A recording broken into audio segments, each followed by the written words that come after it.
Assalamualaikum warahmatullahi wabarakatuh. Kita masuk ke bab 4, akuntansi penjualan angsuran. Penjualan angsuran dilakukan kepada barang yang tidak bergerak ataupun bergerak berdasarkan rencana pembayaran yang ditangguhkan, di mana pihak penjual menerima uang muka dan sisanya dalam bentuk cicilan. Ini dilakukan dengan resiko yang tinggi dan dilakukan perhitungan dengan beberapa metode. Kalian bisa baca materinya di sini. Saya mau langsung saja ke soalnya, karena saya dibatasi dengan pemakaian aplikasi yang hanya 10 menit ya, jadi saya harus buru-buru. Kalian bisa baca di sini di mana saudara Sambas membeli tanah sebesar 240 juta. DP-nya 40 juta, sisanya dibayar 10 kali tiap 6 bulan sebesar 20 juta. Kena bunga 18%, komisi penjualannya 2%. Pada bulan Mei dia gagal kredit dan ditarik sebesar 170 juta dan menerima 20% dari jumlah yang dibayarkan. Kita dapat dengan dua metode dengan pihak penjualan dan penerimaan kas. Kita langsung saja ke kertas kerjanya. Di sini pada 1 Mei 98, karena dibeli dengan cara cicilan, maka perusahaan mencatatnya sebagai piutang sebesar 240 juta ini. Lalu tanahnya berkurang karena aset 180 juta, untungnya labanya 60 juta. Tidak ada perbedaan antara dua metode di sini, belum ada. Lalu DP 40 juta, DP-nya 40 juta, kas pada piutang, piutangnya berkurang ya karena sudah dibayar 40 juta. Lalu komisi dan beban penjualannya 2% dikali 240 juta, dari yang ini tadi penjualan 4.800.000.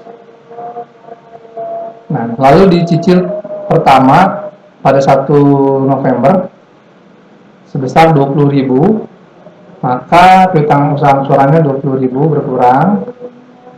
Lalu bunganya kita dapat 18% dikali 6 per 12 per semester dikali 240 juta, yang ini dikurang DP-nya 40 juta sebesar 18 juta, kita taruh di 18 di sini sebagai pendapatan bunga.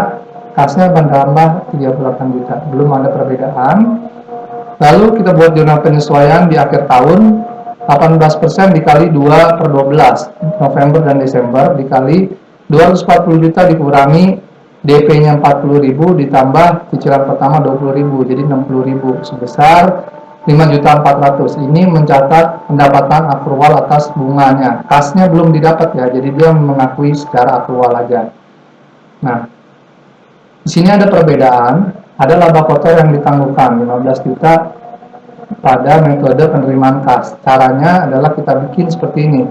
Persentase 60 per 240 kali 100% sama dengan 25%. 60 di atas adalah 240 harga tanah dikurangi penjualan tanah dikurangi 180 harga tanahnya 60. Maka 60 per 240 sama dengan 25%. Kita taruh di sini.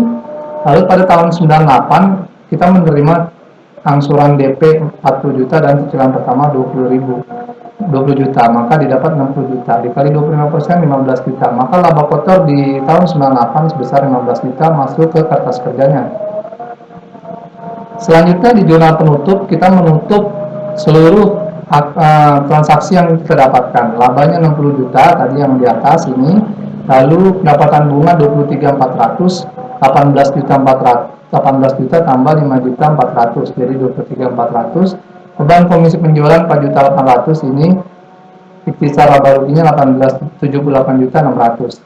Perbedaannya adalah di realisasi laba kotornya kita mencatatnya yang ini ya, yang di penerimaan kasnya, bukan yang 60.000 seperti yang tadi di sampingnya.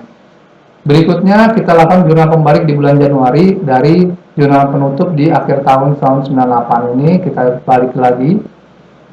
Ini di akuntansi dasar ya, kita lakukan jurnal kembali sudah dibahas. Lalu berikutnya di bulan Mei cicilan keduanya 20 juta, maka 18% kali 6 per 12 dikali 240 juta dikali dikurang 60.000 adalah 16.200. Cicilannya berkurang, cicilannya 20.000 berkurang piutang usaha angsuran 20.000, kasnya jadi 36.200 sama di sini. Pada November dia cicilan ketiga 18 kali 6 per 12 kali 240 kali dikurang 80 juta. 60 ditambah 20 lagi tadi cicilan yang ini jadi 80. Jadi 14.400, 20.000 dan 34.400 masih sama. Lalu jurnal penyesuaian seperti yang sebelumnya, 18% dikali 2 per 12 dikali 240 juta dikurang 100.000 dari cicil DP 40.000 dan 20.000 dikali 3 kali cicilan sama dengan 4.200.000. Realisasi laba kotor di tahun 99 kita lihat di berikutnya adalah 40.000, yaitu tadi ya 2 kali cicilan di bulan Mei dan di November dikali 25% yaitu 10 juta. Berikutnya adalah jurnal penutupnya. Jurnal penutupnya adalah ini 34.800. Dari 16.200 tambah 14.400 dan 4.200 tadi. Lalu kita lakukan jurnal pembalik atas jurnal penutup yang ini. Nah, kita membuat laba kotor yang diakuinya seperti apa? Karena tadi diakui pada 1 Mei 2000 dia sudah gagal kredit, dia nggak bisa lagi.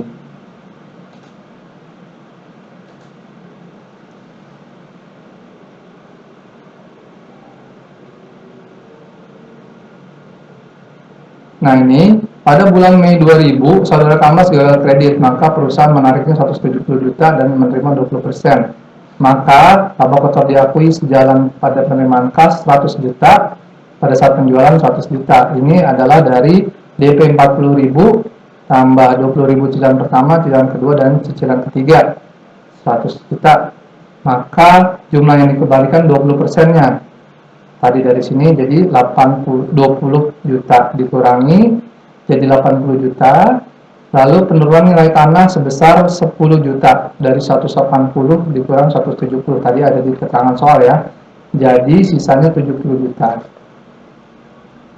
Laba kotor yang diakui adalah 60 juta kalau yang di pada saat penjualan tadi yang di atas ini.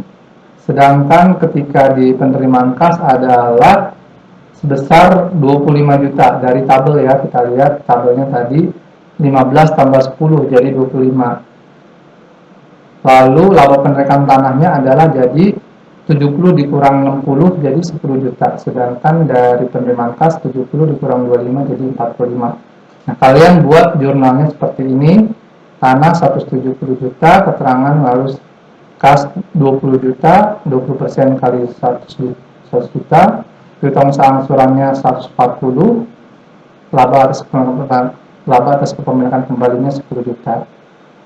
Lalu diakui sejalan dengan penerimaan kas seperti ini, 180 juta, laba kotor yang ditangguhkannya 25 juta, kasnya 20 juta, piutang usaha angsurannya 140 juta, laba atas kepemilikan tanahnya 45 juta. Oke. Itu saja di bab 4 ini kalian bisa kerjakan latihan ini.